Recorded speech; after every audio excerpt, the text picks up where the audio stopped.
When we think of modern teaching and learning, we try and think about all these different pieces of technology and how do we use those devices? How do we move from a lab space into the real world? How do we transition them from the classroom into a space of learning that they're constantly learning on the job, whatever job that is?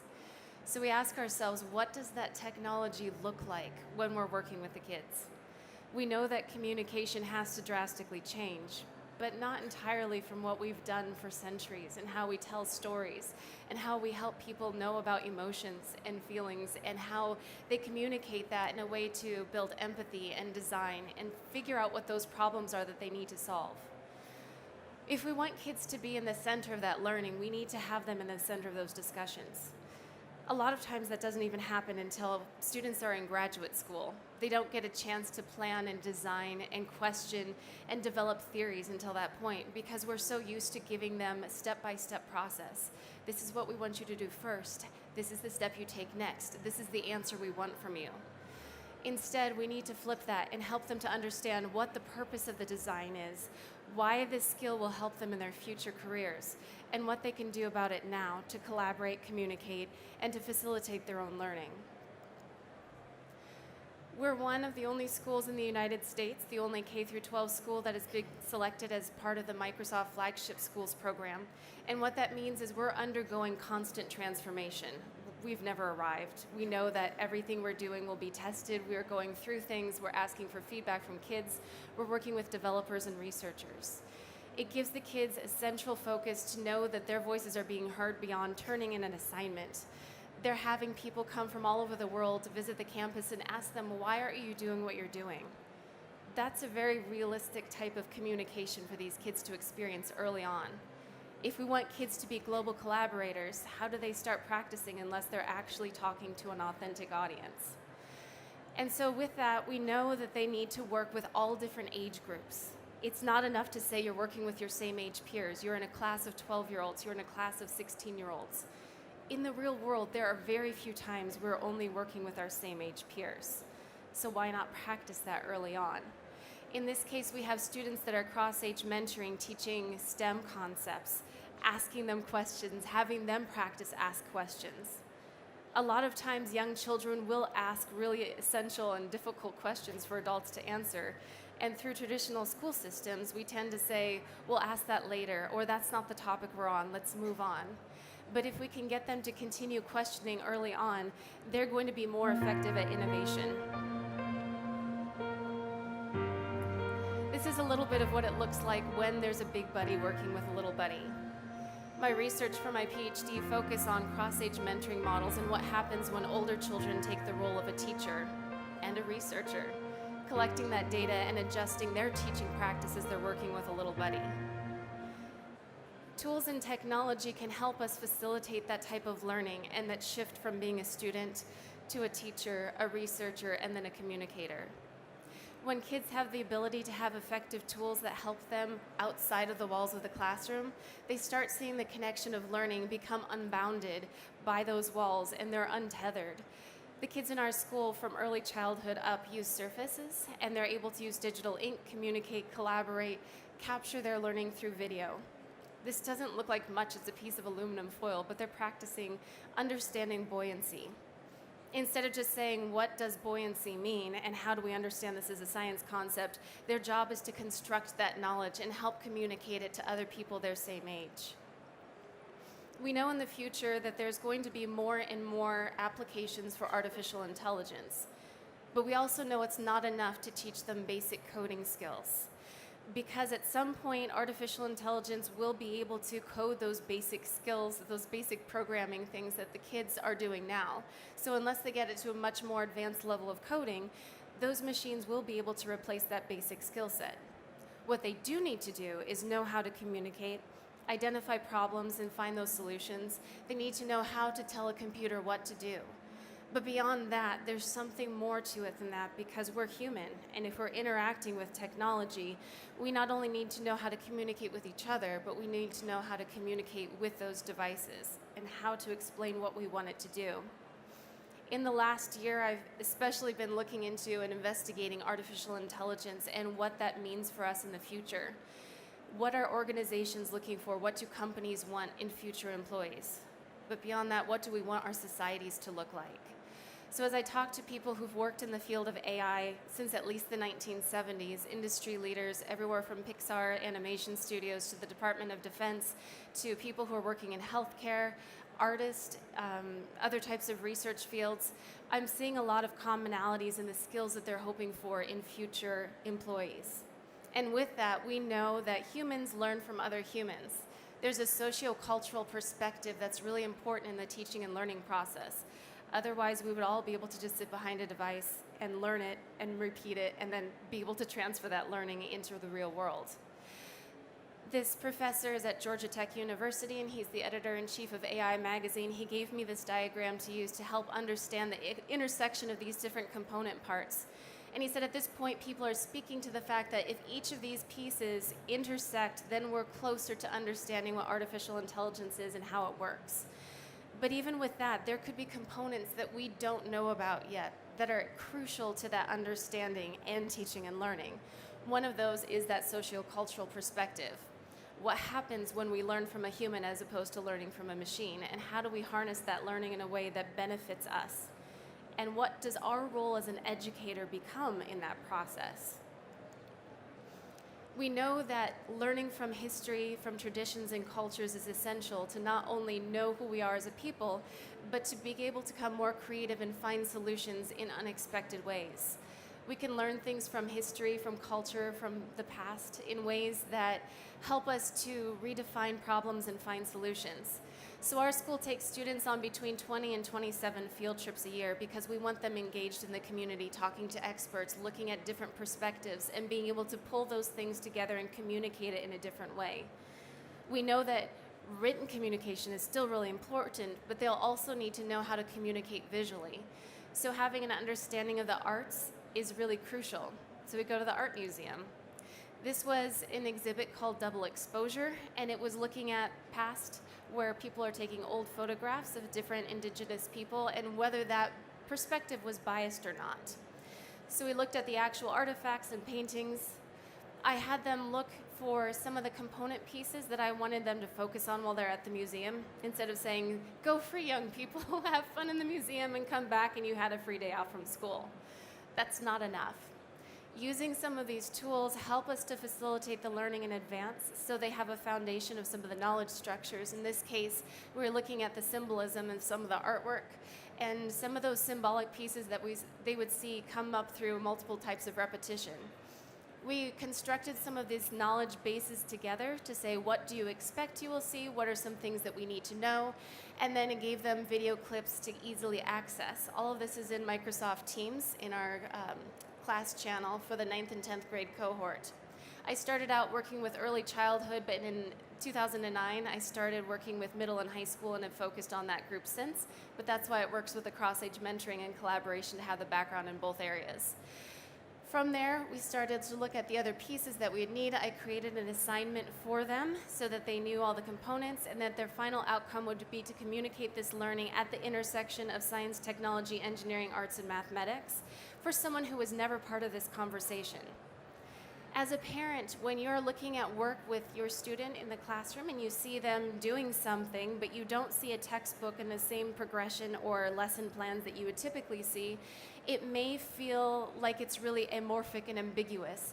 What is my child actually doing? I'm hearing they're having fun, and it feels like they're playing all day, but what actually are they doing with a really solid academic content level? I found out that it wasn't enough for me to show parents research. It wasn't enough for me to show really detailed lesson plans. What did make a difference was having the kids articulate how their learning impacted their future, what they were seeing connect with academic domains and out in the community. So that created a different way of helping them communicate those ideas. If you have this front loading before you have an experience on a field trip, it gives them more focused intentionality about what they're looking about at how they're talking with their colleagues when they're in the museum. The other students will have really deep conversations when they know what they're focused on, as opposed to just walking in there and saying, oh, that's cool, and then walking out and what was that thing that we were studying? it gives them something self-directed. But this year was different because we brought mobile devices and their surfaces to the museum. They had access to the assignments. They had access to forms so they could do formative assessment along the way. Each one of these pieces on the forms was an item that was in the criteria, so it helped them keep track and self-regulate while they're at the museum. Did I include this information? Did I include my name in this way? Something as basic as that, all the way down to, did I find my most favorite piece of art? Did I adjust for some of the visual thinking strategies we were talking about? So as they were going through the museum, they were able to self-check, make sure they had that information together, and some of them were already building their sways as they were in the museum. They were using their mobile devices to capture images, and then they continued on by looking at the augmented reality app that was attached to this artist's work. They wanted the pictures to come alive. What would it look like if you could push play on an old photograph? How could you hear the songs and the music and the voices of the people? So they were balancing back and forth between the augmented reality app and collecting data and the amounts of video that they were collecting versus photos, and then some of the documentation with digital inking and sketching came next. They were able to take their Surface devices different places around the museum where there was seating and then work on it together collaboratively, and some of them were using Teams to message each other on different parts of the museum. I wanted them to try and practice drawing and sketching, as visual design is going to be essential for them to communicate globally, whether there were words or not, whether they understand the language or not. Being able to communicate ideas in different ways is going to be increasingly important for them. So they found an item, an object, a photograph, a painting, a piece of art that really stood out to them, and their job was to sketch it. Some of them sketched it in fresh paint, and some of them sketched it in OneNote. This is an example that Charisse was going back to her mobile device on Teams to see if she was completing all the items that she wanted to have covered. And then she pulled it up to show the criteria list that was easily accessible as she was going through the museum. As I was walking around as the educator, I could see the types of things that they were working on, the different approaches they were taking to creating their sways, and they were able to explain what they were doing, why they were doing it, and why they were making the choices they were doing. This to me is really important as an educator, because you can only get a certain amount of information if you see a 100-point scale test at the end. You see a certain type of knowledge, but you don't get to see all the depth of their thinking and the processing behind it. At this point, they were able to use their mobile devices, upload photos that they were taking, digitally ink over those, and then already embed them into a sway, so that they had each one of these cards had some type of digital media on top of it, and then once they hit play, they were able to see their sways come alive on their mobile device, check it with each other, give feedback to each other, and I could see their thought process. This was a student who said, "I don't know how to do art. I can't do it." So you could see his rationale of choosing one of them that was simpler for him to start with. And that's good because it shows a really clear process of learning. Another student wanted to do a more complex drawing and spent a really long time looking at that art piece, drawing it with digital ink, and then told his reason why this was important to him. Another student chose a three-dimensional object to try and replicate. This is an example from a mobile device of a third student who took her OneNote pages that she was collecting prior to the field trip, and then during the field trip you can see her highlighting her notes, her photos that she pulled in from the internet, a video that she pulled in from the original criteria, and some of the symbols that she was finding in that art. From there she took a screenshot of that page, took that photo and uploaded it to Sway so I could see the progression of her research. This is an example of what sketching looked like in that process. You can see in the first one she's looking directly at the image and she has her phone behind her, but then later on she pulls her phone up because she moved with one of her other colleagues, so she still had the image to continue sketching. This is what hers ended up looking like. There's a feature in Sway that has a comparison, so she took the original photo and then she took her sketch drawing, so you can slide across back and forth to see the comparison and how accurate her sketch was. Another one focused on really detailed drawing of this glass piece that was the peace arch, the border between the United States and Canada, and some of the symbolism that went in there, talking about the rationale behind it. Another example of using the sliding bar feature, the comparison feature, one without digital inking and a second one with digital inking, so you could see her thoughts and highlighting of those pieces. It's also used really powerfully for a communication device. I'm not giving out my cell phone number to my students, but they're able to message me right there and say, I'm about to do my sketch, could you come see what I'm doing? I wanted to talk with you about it, and also asking for permission to go outside of the bounds of criteria. I set really specific criteria for them in the beginning, knowing that the really creative students will come up with a new idea of how to approach something and say, but what if? Can I try this? And I want to encourage that behavior so they start practicing an innovative thought process. It's just some other examples of how it goes from the photo to mobile device photo of it to sketching, continuing the sketch, to putting it inside of her sway and then doing the comparison with photos. A couple more student examples of what that could look like in mobile. And I pointed this out too because as we were on the metro bus on the way home, back to school, I was able to pull up their work and look at it on the bus, on my device, and see their work immediately in real time. I could see which ones were already finished and which ones were working, editing it on the bus on the way back, and which ones wanted to continue at school afterwards. You have access to all these student artifacts. They've given permission to share them because they realize there's power in sharing some of what's possible for people their age. They noticed that teachers who've come visited have asked if they could take some of that work back with them to share with other teachers. So I've tweeted this sway out, and inside this one sway, there are multiple sways embedded inside of this. And I wanted to give this as an example of how you can collect a digital portfolio for students. It can be one student's sway where it has multiple items of their own work in it, or it can be one sway that has a collection of various different students' work in it for one particular project. So in this case, you can see multiple different students' sways inside this sway. The kids in my class joke about it being swayception instead of inception. So you can see how they captured the event of what it looked like, the art piece, and then using their mobile device to see what that augmented reality overlay looked as they were experiencing it. Because part of their goal is communicating these ideas to another audience is to say, imagine that that person was not with you in that experience. It's like walking into the middle of a conversation and you don't know what's gone on. It doesn't mean you're not smart or you don't understand it. It means you weren't part of that conversation. So how can you capture that in a way that someone can feel like they were there with you and understand what those different elements were? To Washington to start his first photography studio, Edward S. Curtis lived in Wisconsin. In fact, that was where he was born in 1868. So this gives an example of how they can get their voice embedded in also. So whether they're talking about content or giving their analysis, instead of just typing, they speak through, so your voice is heard through this as well. Rather than playing this whole video, I have a screen recording of this. You can access this. I've tweeted it out. My handle is MRZPhD.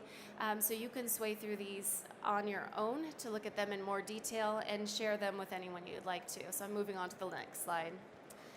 Along with the formative assessment, we used forms to do a summative assessment as well. But during the first round, I was able to see in the museum who had completed certain items along the way, and I was able to go in and check in with those students to find out what they needed to complete. Was there a reason they weren't able to complete something? Was there something I could help them with? So in this way, technology helps augment what I'm able to do to build human connection with my students.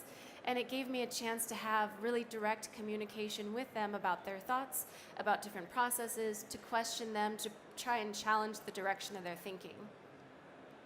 From there, we moved on and we walked over to the Pike Place Market and then started collecting some of the data in another type of setting, because we want them to see not everything is just in a museum that you can learn. You can learn a lot about culture, diversity, multiple perspectives, and approaches to sharing who we are as people through even walking through a street market. So they stopped and took interviews, talked to people there, how did they come to that place, what were their hopes and dreams, and then created films to go with that. Ultimately, they compared some of these ideas on culture and understanding in local environment. I created this sketch 2 years ago, well 3 years ago now, as part of trying to define our 10-year vision.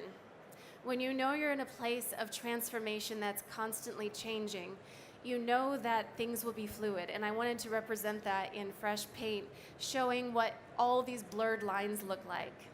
And by having the student in the center in this particular diagram, I wanted to see it as much bigger picture, that there are pieces with machine learning, big data, analysis, professional development policy and in-service, but what does that look like when we're interacting within a system as opposed to here's a student in a classroom, they take a test, they move on, they graduate.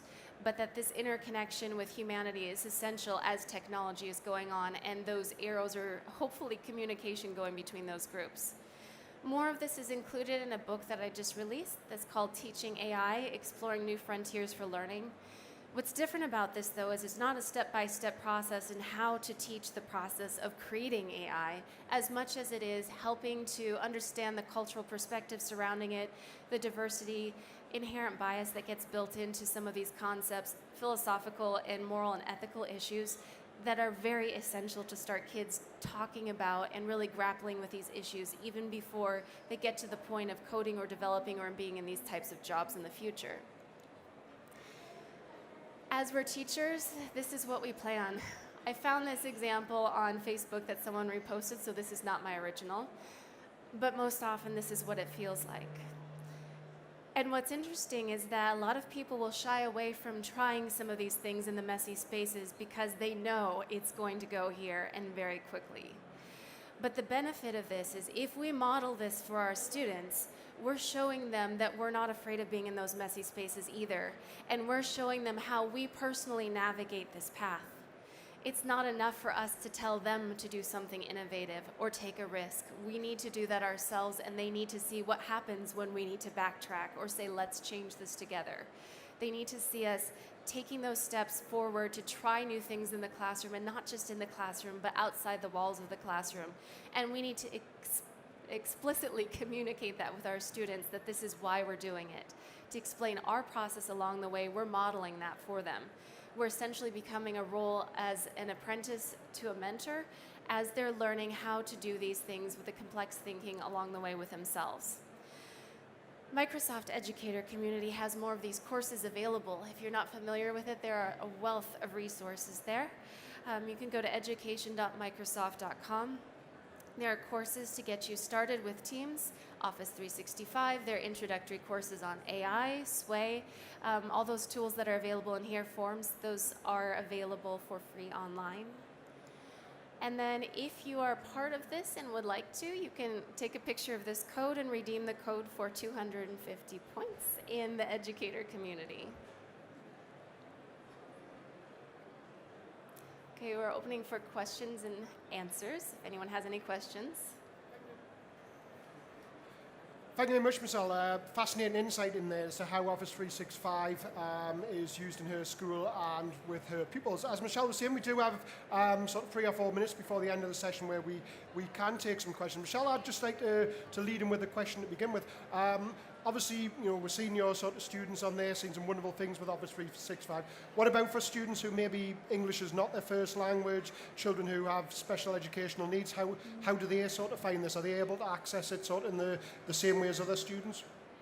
The accessibility actually is really built in quite a bit throughout these tools. The cross-age mentoring model and peer mentoring is really efficient for something like that, where you can pair students together. If they're already building that mindset of practicing communicating for someone who thinks differently than they do, knowing that everyone thinks differently to some degree, it helps facilitate that type of collaboration. In addition, in the book, I've included a section for English language learners or students who are not native speakers, how digital inking and technology can support that type of learning, and that's published research, so that's actually foundational, and those pieces are connected in with direct application. That's brilliant, thank you. We do have a roving microphone around. Does anybody have a question they'd like to ask Michelle? We've all gone shy. Either that or we all want a sandwich and a cup of coffee now after a month. Oh, we do have a question here at the front. Microphone's on its way down. We have the traditional education way and the new way introduced as Sway. But what do you think in 5 years that AI can change education to? And that's a tough question because there's a lot of debate about how far it will progress in the next 5 years.